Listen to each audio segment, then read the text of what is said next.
Greetings and welcome to another Pokemon 2019 or Pokemon Journeys the Series episode preview discussion.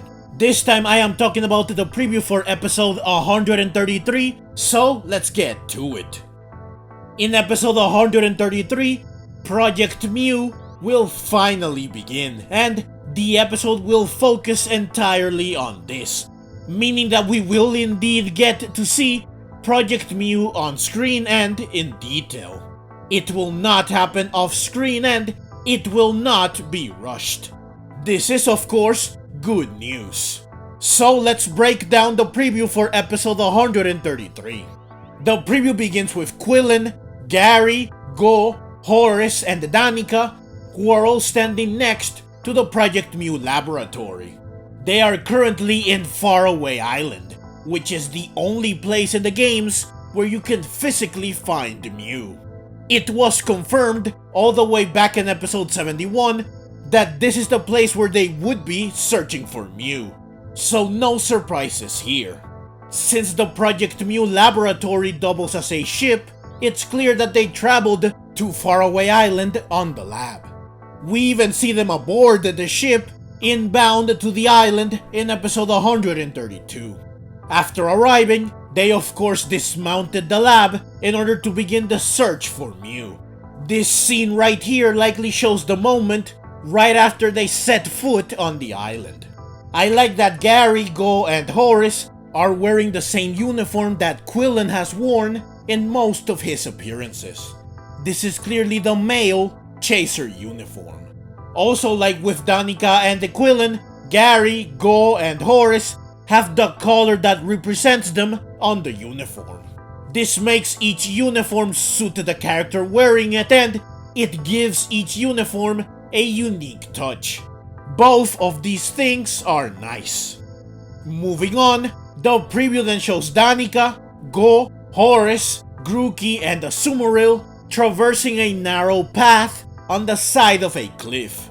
This shows that the search for Mew will be fraught with danger, that it will require peak physical condition, and that it will indeed be an adventure fit for hardcore explorers.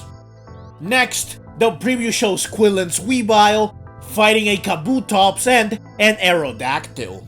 This shows that the search for Mew will also be hindered by hostile Pokemon, and that there are fossil Pokemon living on the island, which is unusual.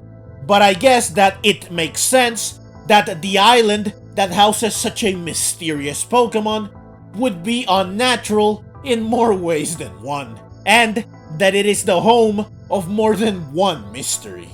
Moving on, the preview then shows Quillon and Gary in some sort of cave that reminds me of where Ash and Go found Mewtwo. Gary is shocked by something here, so we can expect some nice surprises in this episode. Next, the preview shows a Pokeball that does not get bigger when activated by its owner. This is followed by a concerned Go. During all these moments, we hear the characters, namely Quillon, Gary, Horace, and Go, saying that none of their devices work. This includes their transmitters, their Rotom phones, and their Pokeballs.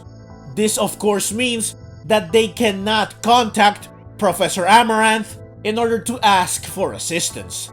They cannot check their maps or any of their data/information. They cannot call anyone for help.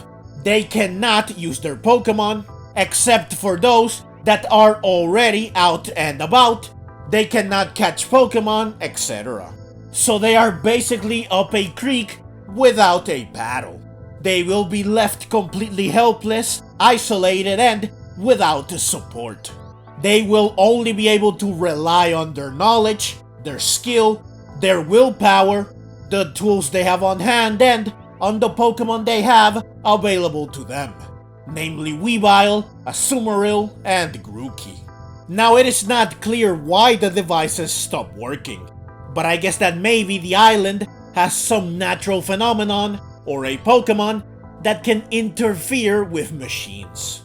Moving on, the preview shows a Skarmory cutting a rope, which shocks Gary. who likely set up the rope. Danika, Horace, and GOH were apparently going to use this rope to hoist themselves up to safety. Since here they are climbing up a mountain or hill, this might be after the scene shown earlier of them traversing the narrow path on the cliffside. This part of the preview reinforces the fact that hostile Pokemon and a dangerous, treacherous environment is what awaits them as they search for Mew. Finally, the preview shows a Solrock and a Lunatone attacking someone or something. GOH is then seen shielding himself, and you can clearly see what I imagine is light screen shattering, likely from Solrock and Lunatone's attack. I think that what shatters here is light screen because not only does it look like it, but also because Horace does like to use such supportive moves. Though this would mean that they do find a way to use their Pokeballs, meaning that Horace gets access to his Gardevoir. So that's the preview, but before I end the video, I do want to reiterate that I think that it's great that we will get to see Project Mew. Given everything that has happened with Pokemon Journeys and the team behind it, I was afraid that Project Mew would happen off-screen, or that it would be rushed in one episode, or that they would cut away from the finals of the Masters Tournament in order to show us bits of Project Mew. All of these things would have been terrible, so I am glad that none of them happened. Instead, Project Mew will happen on screen. It won't be rushed since it will get 2 episodes of focus, and Ash vs. Leon was not compromised.